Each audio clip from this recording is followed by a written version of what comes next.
Hello guys, welcome to SPPS School. Today we see chapter 2 दो ध्रुवीयता का अंत of 12th class political science. Watch the video from start to end. If you like the video then please like and share. आइए हम chapter 2 दो ध्रुवीयता का अंत का सॉल्यूशन करेंगे. ठीक है. क्वेश्चन नंबर फर्स्ट देखेंगे. सोवियत अर्थव्यवस्था की प्रकृति वे बारे में निम्नलिखित में से कौन सा कथन गलत है. ठीक है. ऑप्शन में देखेंगे सोवियत अर्थव्यवस्था में समाजवाद प्रभावी विचारधारा थी.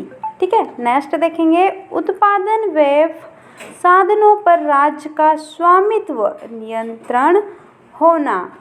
ठीक है. नेक्स्ट देखेंगे जनता को आर्थिक आज़ादी थी. अर्थव्यवस्था हर पहलू का नियोजन और नियंत्रण राज्य करता था. ठीक है. तो इसका राइट आंसर रहेगा ग, जनता को आर्थिक आज़ादी थी. ठीक है. नेक्स्ट देखेंगे क्वेश्चन नंबर 2. निम्नलिखित को कालक्रमानुसार सजाइए. ठीक है. क्वेश्चन क्या है. निम्नलिखित को काल क्रमानुसार सजाइए. ठीक है. फर्स्ट पे है अफगान संकट. सेकंड बर्लिन दीवार का गिरना. ठीक है. थर्ड नंबर पे है ग नंबर पे सोवियत संघ का विघटन. ठीक है. और घ नंबर पे रूसी क्रांति. तो हमें इन्हें काल क्रमानुसार सजाना है. ठीक है. तो इसका आंसर रहेगा क नंबर पे आएगा रूसी क्रांति. ठीक है. सेकेंड नंबर पर रहेगा अफगान संकट. नेक्स्ट बर्लिन दीवार का गिरना. ठीक है. और घ नंबर पर देखेंगे सोवियत संघ का विघटन. ठीक है. नेक्स्ट क्वेश्चन देखेंगे क्वेश्चन नंबर 3. निम्नलिखित में कौन सा सोवियत संघ के विघटन का परिणाम नहीं है. ठीक है. ऑप्शन में देखेंगे संयुक्त राज्य अमेरिका का सोवियत संघ के बीच विचारधारात्मक लड़ाई का अंत. ठीक है. ख नंबर पे देखेंगे स्वतंत्र राज्यों के राष्ट्रकुल CIS का जन्म. स्वतंत्र राज्यों के राष्ट्रकुल का जन्म. घ नंबर पे देखेंगे मध्य पूर्व में संकट. तो इसका राइट आंसर रहेगा घ नंबर वाला मध्य पूर्व में संकट. ठीक है. क्वेश्चन नंबर 5 देखेंगे रिक्त स्थानों की पूर्ति करें. ठीक है. क नंबर पे सोवियत राजनीतिक प्रणाली देश देश की विचारधारा पर आधारित थी. तो इसका राइट आंसर रहेगा समाजवाद. हमें यहाँ पर समाजवाद राइट करना है. ठीक है. इसको किस प्रकार देखेंगे पढ़ेंगे. सोवियत संघ राजनीतिक प्रणाली समाजवाद की विचारधारा पर आधारित थी. ठीक है. ख नंबर पर देखेंगे सोवियत संघ द्वारा बनाया गया सैन्य गठबंधन देश देश था. तो इसका राइट आंसर रहेगा वार्सा पैक्ट. ठीक है. ग नंबर पर देखेंगे देश देश पार्टी का सोवियत राजनीतिक व्यवस्था पर दबदबा था. इसका राइट आंसर रहेगा साम्यवादी. तो हमें यहाँ पर साम्यवादी राइट करना है. ठीक है. घ नंबर पे देखेंगे देश देश ने 1985 में सोवियत संघ में सुधारों की शुरुआत की. तो इसका राइट आंसर रहेगा मिखाइल गोर्बाचेव. ठीक है. नेक्स्ट देखेंगे देश देश का गिरना शीत युद्ध के अंत का प्रतीक था.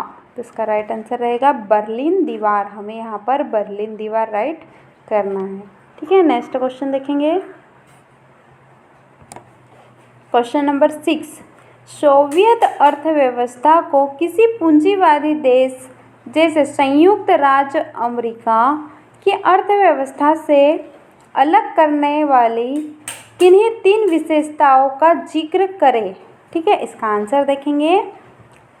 फर्स्ट विशेषता है सोवियत अर्थव्यवस्था समाजवादी अर्थव्यवस्था पर आधारित थी. ठीक है, फर्स्ट क्या है, सोवियत अर्थव्यवस्था समाजवादी अर्थव्यवस्था पर आधारित थी। नेक्स्ट देखेंगे, सोवियत अर्थव्यवस्था योजनाबद्ध और राज्य के नियंत्रण में थी। ठीक है, नेक्स्ट देखेंगे, सोवियत अर्थव्यवस्था में भूमि और अन्य उत्पादक संपदाओं पर आधारित थी। ठीक है, नेक्स्ट क्वेश्चन, क्वेश्चन नंबर 7, किन बातों के कारण गोर्बाचेव सोवियत संघ में सुधार वेफ लिए बाध्य हुए। ठीक है, इसका आंसर देखेंगे, गोर्बाचेव निम्नलिखित कारणों से सोवियत संघ में सुधार के लिए बाध्य हुए। फर्स्ट कारण देखेंगे, सोवियत संघ में धीरे धीरे नौकरशाही का प्रभाव बढ़ता गया। सोवियत संघ में धीरे धीरे नौकरशाही का प्रभाव बढ़ता गया तथा पूरी व्यवस्था नौकरशाही के शिकंजे में फंसती चली गई। इसके कारण सोवियत प्रणाली सत्तावादी होती चली गई और लोगों का जीवन कठिन होता चला गया। ठीक है, सेकेंड देखेंगे, सेकेंड नंबर पे, सोवियत व्यवस्था में लोकतंत्र एवं विचार की अभिव्यक्ति की स्वतंत्रता नहीं पाई जाती थी। सोवियत व्यवस्था में लोकतंत्र एवं विचार की अभिव्यक्ति की स्वतंत्रता नहीं पाई जाती थी, अतः इसमें सुधार की आवश्यकता थी। ठीक है, सोवियत संघ में एक दल साम्यवादी दल का प्रभुत्व था। सोवियत संघ में एक दल साम्यवादी दल का प्रभुत्व था। यह दल किसी के प्रति उत्तरदायी नहीं था। सोवियत संघ में 15 गणराज्य शामिल थे, परंतु प्रत्येक विश्व में रूस का प्रभुत्व था। प्रत्येक विश्व में रूस का प्रभुत्व था तथा रूस ही सभी प्रकार के निर्णय लेता था। इससे बाकी के गणराज्य स्वयं को अपमानित अनुभव करते थे। ठीक है, नेक्स्ट देखेंगे, फोर्थ नंबर पे, सोवियत संघ ने खतरनाक हथियार बनाकर अमेरिका की बराबरी की, परंतु धीरे धीरे सोवियत संघ को इसकी बड़ी कीमत चुकानी पड़ी। सोवियत संघ ने हथियार बनाने पर अत्यधिक खर्चा किया। ठीक है, सोवियत संघ ने हथियार बनाने पर अत्यधिक खर्चा किया, जिसके कारण सोवियत संघ बुनियादी ढांचे एवं तकनीकी क्षेत्र में पिछड़ता गया।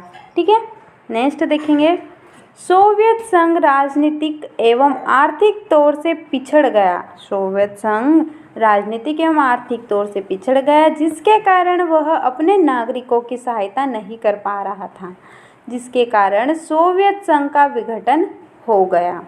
ठीक है, 1979 में अफगानिस्तान में सैनिक हस्तक्षेप के कारण सोवियत संघ की अर्थव्यवस्था और भी कमज़ोर हो गई। सोवियत संघ में निर्यात कम होता गया और आयात बढ़ता गया। ठीक है, सोवियत संघ में निर्यात की कमी होती गई और आयात बढ़ता गया। ठीक है,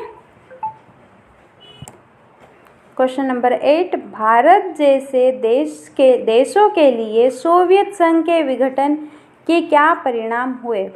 ठीक है, आंसर देखेंगे इसका, सोवियत संघ के विघटन के बाद विश्व राजनीति में बहुत महत्वपूर्ण परिवर्तन हुआ। सोवियत संघ के विघटन के बाद विश्व राजनीति में बहुत महत्वपूर्ण परिवर्तन हुआ। सोवियत संघ के विघटन के बाद विश्व में अमेरिका ही महाशक्ति रह गया। इसके कारण अमेरिका ने भारत जैसा विकासशील देशों को सभी प्रकार से प्रभावित करना शुरू कर दिया। भारत जैसे विकासशील देशों को सभी प्रकार से प्रभावित करना शुरू कर दिया। अमेरिका विश्व में महाशक्ति थी, जिसके कारण भारत जैसे विकासशील देशों की भी यह मजबूरी थी कि वह अपने विकास के लिए अमेरिका के साथ चले गए। सोवियत संघ के विघटन से अमेरिका का विकासशील देश जैसे अफगानिस्तान, ईरान एवं इराक में अनावश्यक हस्तक्षेप बढ़ गया। विश्व के महत्वपूर्ण संगठनों पर अमेरिका प्रभुत्व कायम हो गया, जिससे भारत जैसे देशों में को इनसे मदद लेने के लिए परोक्ष रूप से अमेरिका नीतियों का ही समर्थन करना पड़ा। ठीक है, नेक्स्ट क्वेश्चन देखेंगे, क्वेश्चन नंबर 9, शॉक थेरेपी क्या थी। क्या साम्यवाद से पूंजीवाद की उत्तरपक्ष संक्रमण का यह सबसे बेहतर तरीका था। ठीक है, इसका आंसर देखेंगे। सोवियत संघ के पतन के बाद रूस पूर्वी यूरोप तथा मध्य एशिया के देशों में साम्यवादी से पूंजीवादी की ओर संक्रमण के लिए एक विशेष मॉडल अपनाया गया जिसे शॉक थेरेपी कहा जाता था। ठीक है, जिसे शॉक थेरेपी कहा जाता था। विश्व बैंक एवं अंतर्राष्ट्रीय मुद्रा कोष द्वारा इस प्रकार के मॉडल को अपनाया गया। साम्यवाद से पूंजीवाद की ओर संक्रमण के लिए यह बेहतर तरीका नहीं था। साम्यवाद से पूंजीवाद की ओर संक्रमण के लिए यह बेहतर तरीका नहीं था, क्योंकि पूंजीवाद सुधार तुरंत किए जाने की अपेक्षा धीरे धीरे किए जाने चाहिए थे। एकदम से ही सभी प्रकार के परिवर्तनों को लोगों पर लाद कर उन्हें आघात देना उचित नहीं था। ठीक है, क्वेश्चन नंबर 10 देखेंगे। निम्नलिखित कथन के पक्ष या विपक्ष में एक लेख लिखे। निम्नलिखित कथन के पक्ष या विपक्ष में एक लेख लिखे। दूसरी दुनिया वेब विघटन वेब बाद भारत को अपनी विदेश नीति बदलनी चाहिए और रूस जैसे परंपरागत मित्र की जगह संयुक्त राज्य अमेरिका से दोस्ती करने पर ज़्यादा ध्यान देना चाहिए। ठीक है, इसका आंसर देखेंगे। दूसरी दुनिया के विघटन के बाद भी भारत को अपनी विदेश नीति बदलने की आवश्यकता नहीं है। भारत को अपने मित्र रूस से अच्छे संबंध बनाए रखने चाहिए, क्योंकि रूस सदैव भारत की ज़रूरत पड़ने पर हमेशा मदद करता है। क्योंकि रूस सदैव हमेशा भारत की ज़रूरत पड़ने पर हमेशा मदद करता है, परंतु अमेरिका के विषय में यह बात नहीं कही जा सकती कि वह आगे चलकर भी भारत का साथ देगा। अतः आवश्यकता इस बात की है कि भारत अपने राष्ट्रीय हितों के अनुसार अमेरिका से संबंध बनाए तथा रूस के साथ पहले की तरह ही अच्छे संबंध बनाए रखे। ठीक है।